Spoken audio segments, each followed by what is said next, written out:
Yo, so I want to set the table for this show. Called up my good buddy John Machota. I wanted to do a proper day 2 mini camp recap. And I wanted to do it with somebody who was actually on the ground at mini camp. And John gave some great nuggets. I'll let you guys on a little secret.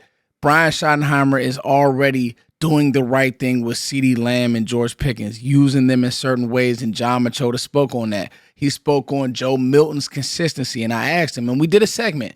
Is this real? Is this not? So as I set this table, I didn't want it to just be foots blabbing. You guys have been rocking with me, so I wanted to give you guys some quality content. We got John on the air for 20 minutes. You guys make sure that you guys follow him. Me and John, our relationship has grown. Like, really solid person. It's to the point I can hit him up. He'll do these types of things. And I'm only doing this for y'all because he's not going to give you the homer takes. He's going to give you the truth. So I hope you guys enjoy. Enjoy. Let's get to 50K.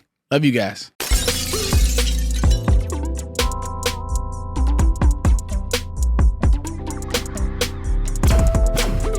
Yo, what's going on, y'all? It's your boy, Foots the King.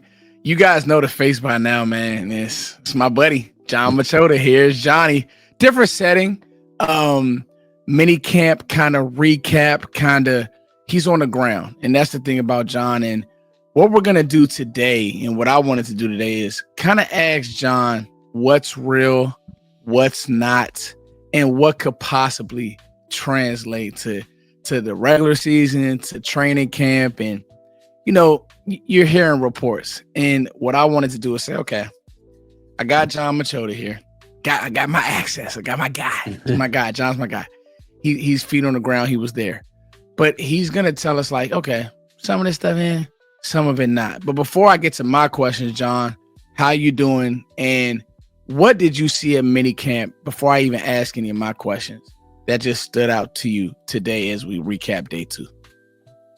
I'd say the thing that stood out most to me that I texted you about was we're not allowed to take pictures in the locker room. But as I was walking out by the equipment room, there was a box there, like a clear container that said Shiesty's on it, which I've never seen that there before. So it's clearly there for any player that wants to grab one. So new times in Dallas there. Obviously, George Pickens, famous for wearing those during games and things like that. I thought that was funny because I've never noticed that there before in the equipment room where they have. It's basically an area where you can just grab, whatever you need, gloves, whatever, tape, chewing gum, whatever, all kinds of stuff. And they had a box there for those. So I'm interested to see how many guys are sporting those this year. But no, on the field, I was just tweeting about this actually. I think the play of the day, there was a seam ball that Dak threw to Jake Ferguson.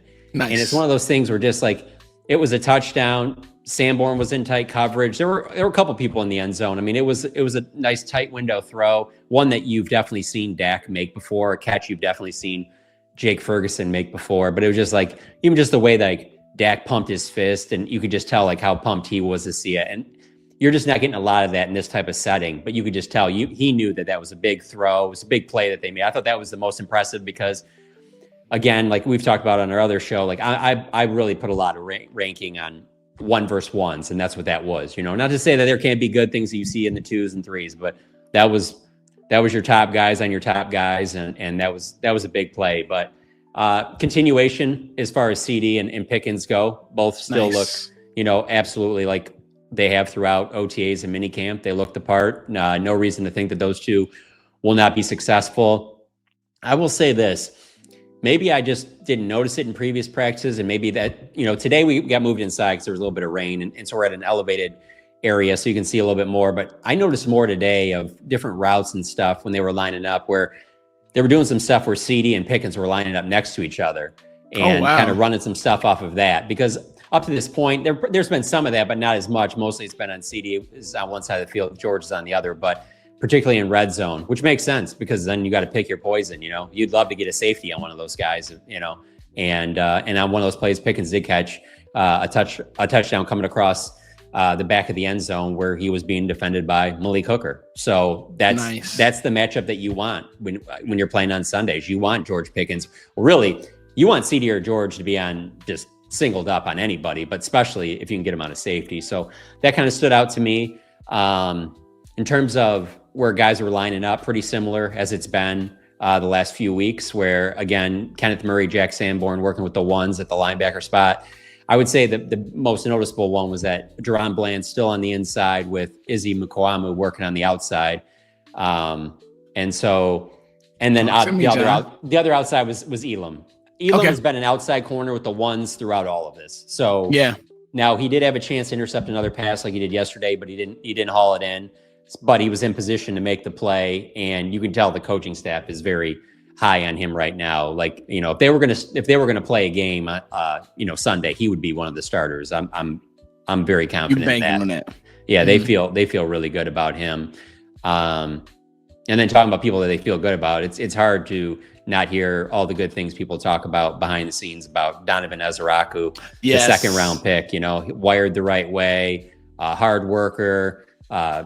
Takes the teaching well, and even today, Micah Parsons is out there. I guess I could have led with this. He was out there, and Micah, you could tell, I don't know if he'll admit this. He said that his back was a little tight yesterday. And so, we're cynical journalists, so we just kind of write off as sure, you just want to participate. Man, he goes out there today and he's over with the D lineman. And you could tell it was like one of those things where he goes out there, they're doing drills. He doesn't have a helmet, and everything. Next thing you know, he wants to get in a drill. And then about 5 minutes later, he's got his helmet on, and now he's getting in another drill. And so it's like, it's hard for him not to get involved when he's out there. But he was also doing some coaching to Donovan Ezaraku and a few other guys on some pass rush moves and things they were working on. And so you can tell if this contract thing drags out, and Mike already said that he'll be in Oxnard, and I imagine he'll be on the field.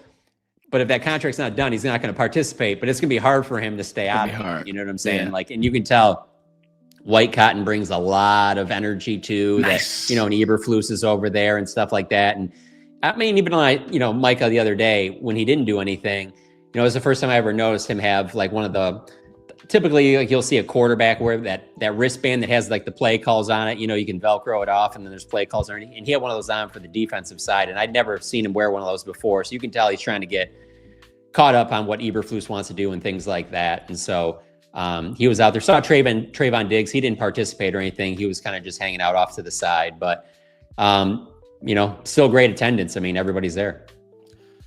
John, this is why I wanted to have you on. You got through so much in 5 minutes. And I think this is some of the stuff that fans want to hear. Like, we haven't heard about White Cotton because the coach has been stealing all the headlines. And rightfully so is the head coach. Brian Schottenheimer is bringing great energy. But you hire guys who bring great energy. And Clayton Adams, I heard he had the cool shirt on today, or I saw that actually, that he had the shirt on. A few things that you touched on, Jake Ferguson and Dak.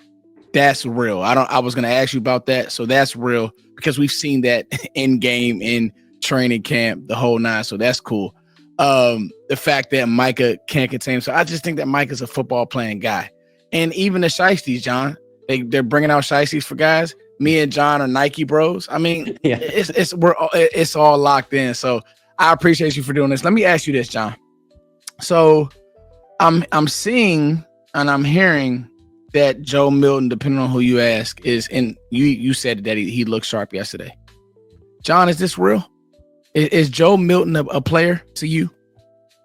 Yeah, I mean, not to a level where, and you always got to talk like this because I just feel you have to. I just feel like you got to ride a fine line because it's like not to the point where you're like, oh, this could be your QB1. It's not like that.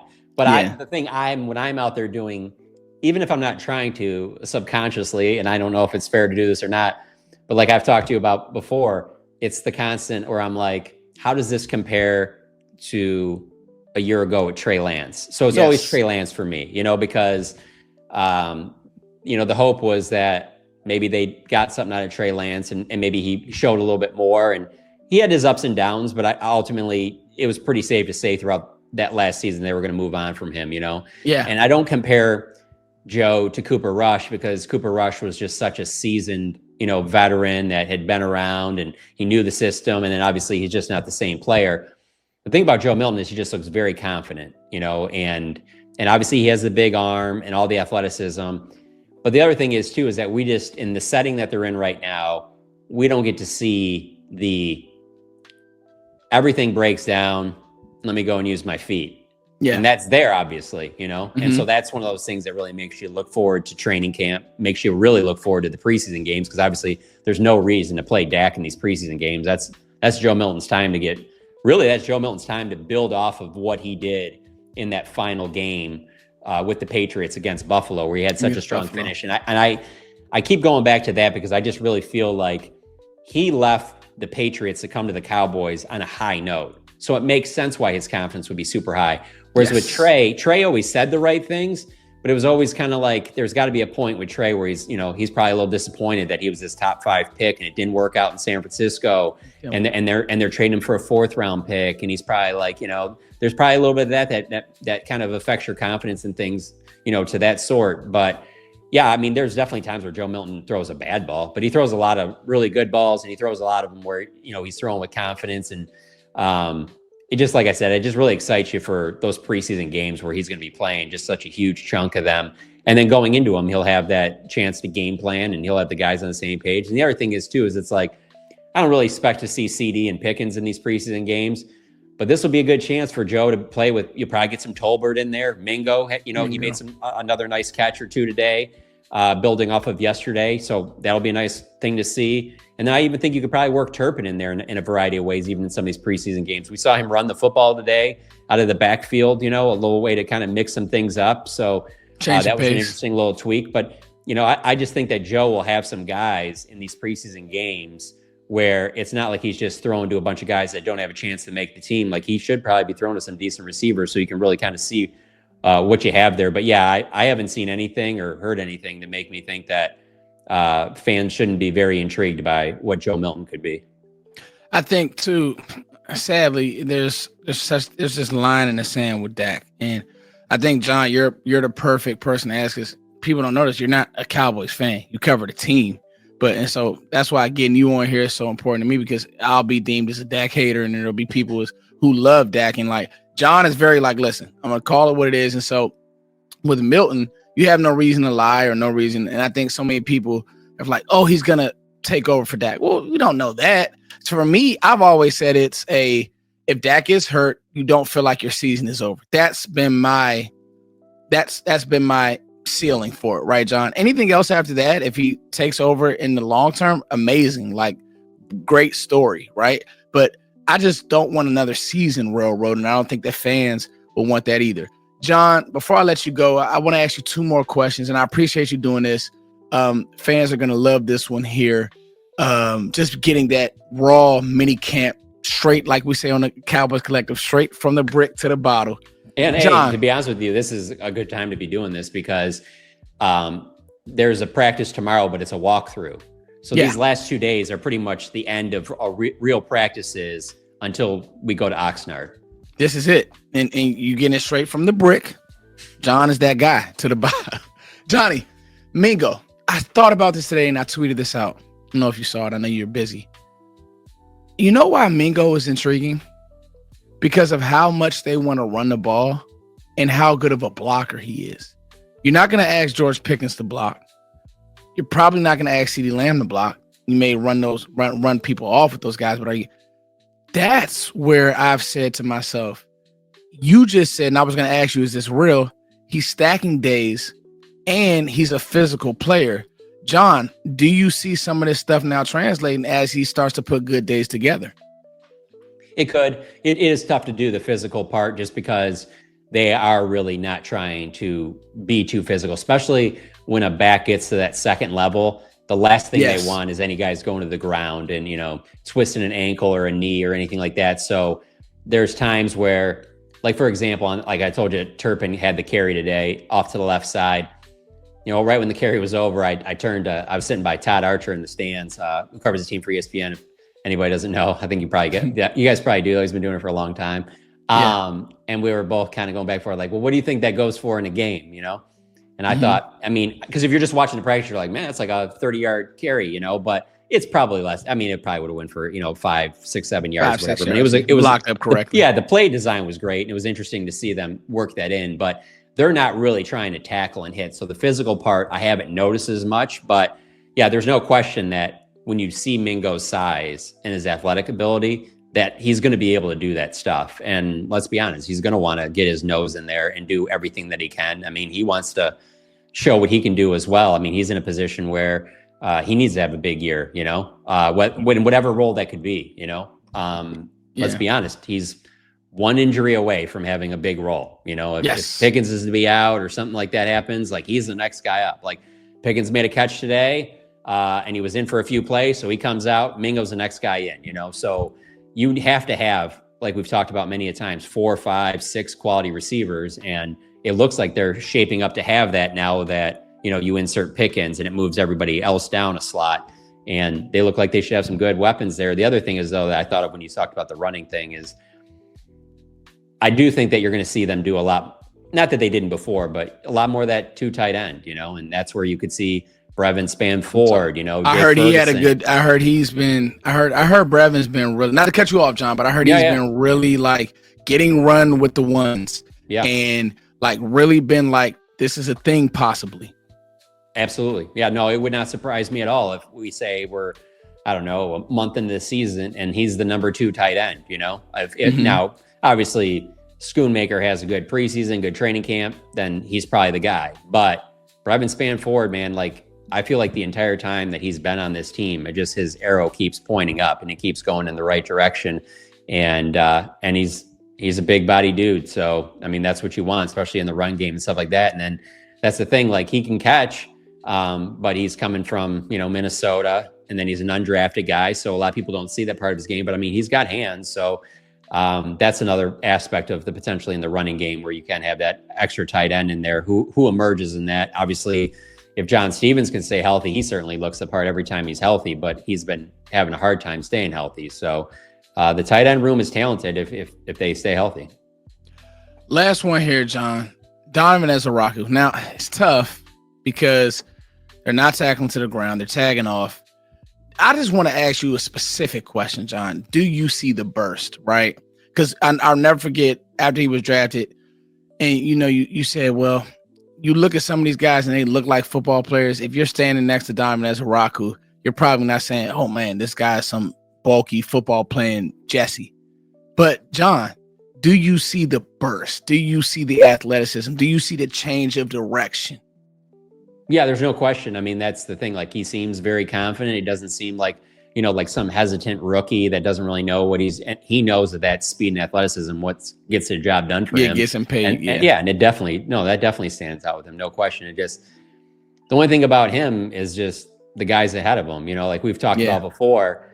That's 40 games that those DNs missed last year when you add in Lawrence, and obviously Sam Williams missed the whole season. Micah missed games. Nealon missed games. So are all these DNs going to stay healthy? I mean, that's a great problem to have. And if they do, it's going to be hard to keep Micah off the field, obviously, and Dante Fowler and Sam Williams and Nealon, and then you have Ezaraku mixes in there. But there will be time. It's just how much time do you get? Because if all these other guys are healthy, maybe you don't get a bunch. But I think he can make an impact right away. But it all comes down to how much play time he gets. But yeah, in terms of the way the coaches have talked about him, they've rave reviews about him, and he is one of those 2nd-round pick guys that doesn't have the rookie contract done, and he's certainly not sitting out. Yeah, and he doesn't really. We were talking about our show the other day. Like he does not seem like he's really that concerned about that contract side of it. I don't see him missing any time until that thing gets done. So I would be. Let me think. Let me make sure I don't overlook anybody. Tyler Booker will make the biggest impact as a rookie, but Ezaraku will. I mean, he should be. He was their 2nd-round pick, and then Revel could, but it's when will he be ready? Shot, He's been working on the chords and stuff like that. But this should be a bigger impact rookie class than we've seen the last couple of years. Totally. As long as they stay healthy. Obviously, that's the whole knock on wood thing with Sam last year. I mean, they just barely started getting into practice last year at training camp, and then boom, Sam Williams goes down, and they had such high hopes for him, and then we saw it last year. The last 2 years really with DeMarvion Overshown. I mean, you look and see some of the things Overshown did 2 years ago in that game up in Seattle in that preseason game, and you're just like, man, they got one here, and then boom, knee is out, done for the season before it even starts. So if they can keep this defense healthy, I mean, they certainly got playmakers. And I'll do you one, John. I think, too, with the signing of George Pickens, have you ever wanted to be a 1st-round pick more than Tyler Booker? Because the pressure is completely off of him. Like, he can just go in. If he's just solid, he has Cooper Beebe's year, we're fine because the pressure is off of him because of what you did with bringing in Pickens. So, I agree with you. I think that Tyler Book is going to be fine. I think the offense is when you hear reports of now they're putting him on the same side. Schottenheimer, he's seeing it. Dak is seeing it. He's getting back in rhythm with the tight end, as you said. He's in rhythm. Joe Milton's in rhythm. It's exciting stuff for the Cowboys, and I think Cowboys fans should be excited. Is there anything else that you wanted to add, John, before I let you go? Because I really appreciate this, and I know Cowboys fans, we're going to go on this dead period, but this is something that should definitely hold you over. Yeah, no, that's about it. The only other thing I was going to add is that I guess read into this whatever you want for Deuce Vaughn, but in last year, Deuce Vaughn was their other returner, and Yes. what we've seen so far, that's been Jalen Tolbert. So I don't look at Jalen Tolbert as a guy that I would think would be. I mean, obviously Turpin's their number one guy, so I don't know how much Tolbert would do that. I don't know if that's just if they have a more sure-handed guy in some situations, but in the past that has been Deuce Vaughn. In these last couple of practices, Jalen Tolbert's been the number 2 in the return game. So read into that however you want.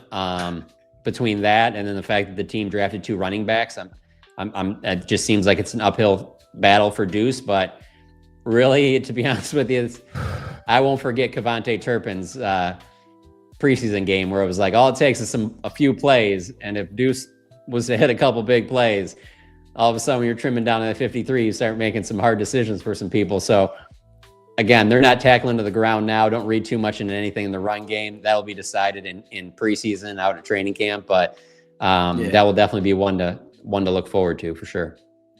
John Machota, ladies and gentlemen, thank you so much, John, for jumping on. You guys will catch us on the Cowboys Collective. Next week, we're going to a different schedule, and I also try to get John on as much as possible. He's a dog. He's a beast when it comes to YouTube and just giving his thoughts. And like I said, I was able to sit back and John, you stole me one tonight, so I appreciate you, man.